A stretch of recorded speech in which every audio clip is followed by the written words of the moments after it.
In this video, I'm going to demonstrate 4 of Backstage's core capabilities: the software catalog, software templates, tech docs, and search. The thing I want to show is how to register an existing component to the software catalog. So what I have here is a YAML descriptor for a component called customer backend.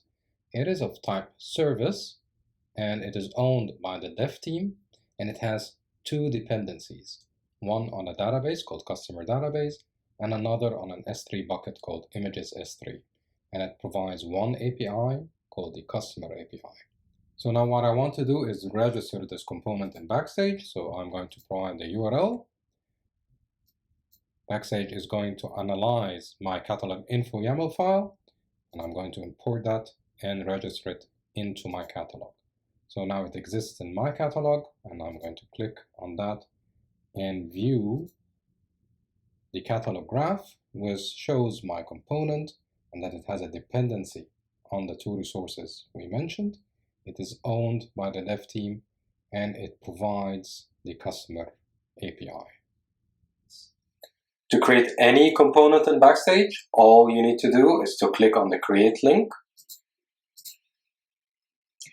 What happens now is that I get a list of the different templates that I can choose from, and I want to create a React application. So I'm going to choose that template, and now I can provide a name and a description for that component.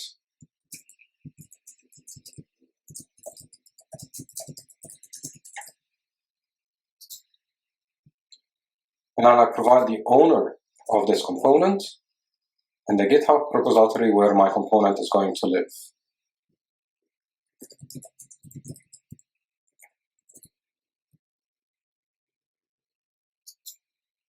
And then I review the input I provided before I click create. What's happening in the background is that Backstage is creating a new repository for my project in GitHub. It's going to do some scaffolding and generate my application files based on the template. And now that the component is created, we can see now that the component is registered. We can see the owner of the component and its current lifecycle status.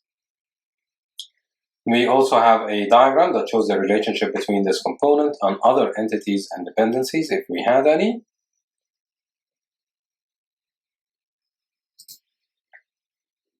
We can have a look in our GitHub repo to see the code that was generated on our behalf. Backstage has also created documentation for my component according to the template I provided. We automatically get a standardized documentation site along our code, which means developers can immediately write their technical documentation and markdown files that live together with the code. So I can edit this document just like with any markdown file. And as you can expect, all the default documentation and any configuration files will be created in your GitHub repo alongside your code. And with built-in navigation and search, finding what you want inside the document is fast and easy. And to report an issue, highlight the text, click on the pop-up, and now you get redirected to GitHub, where you can finish creating the issue using the text you just highlighted. And with just a little bit of customization and using some plugins like the Stack Overflow plugin, I can have cool features like direct integration with Stack Overflow or a live counter of open issues in my documentation. This doc-like code approach to documentation makes getting started and finding the documents I need a lot easier.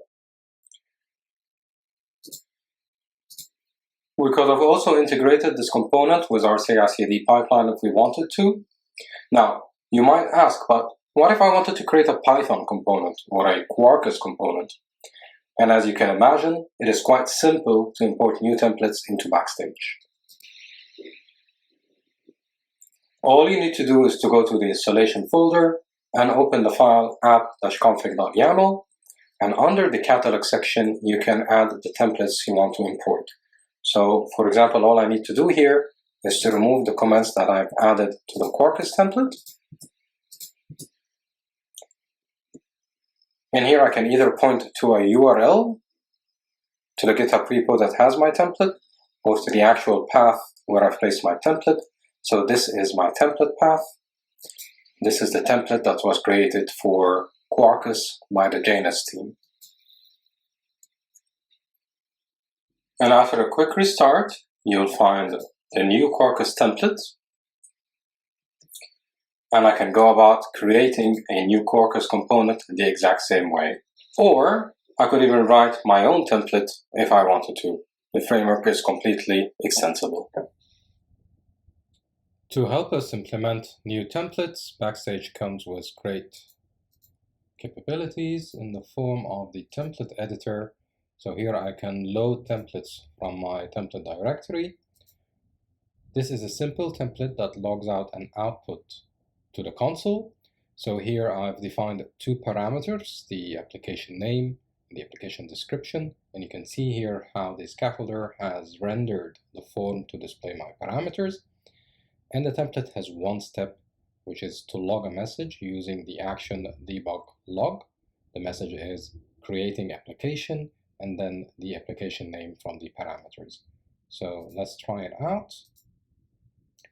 I provide the application name and then I ask the scaffolder to execute my template. And if we look at the log, as we expect, it has executed my template and it is running in the dry run mode, which means it doesn't interact with external systems, and the message is in the output log as we can expect. Now, we can obviously use more advanced actions. And you can find here the list of available actions. So typical actions you use is, for example, fetch template, which brings the skeleton of the application you want to create, its files, its source files, its testing files, its URL and targets, or for example, publish to GitHub, which initializes a GitHub repository and places the contents we've created in the skeleton in a workspace and publishes all of that to GitHub.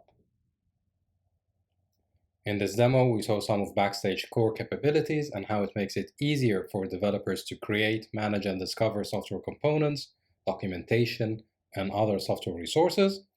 By doing this, it significantly reduces onboarding time for new hires, mitigates team fragmentation, and enables developers to concentrate on what truly matters: building great products.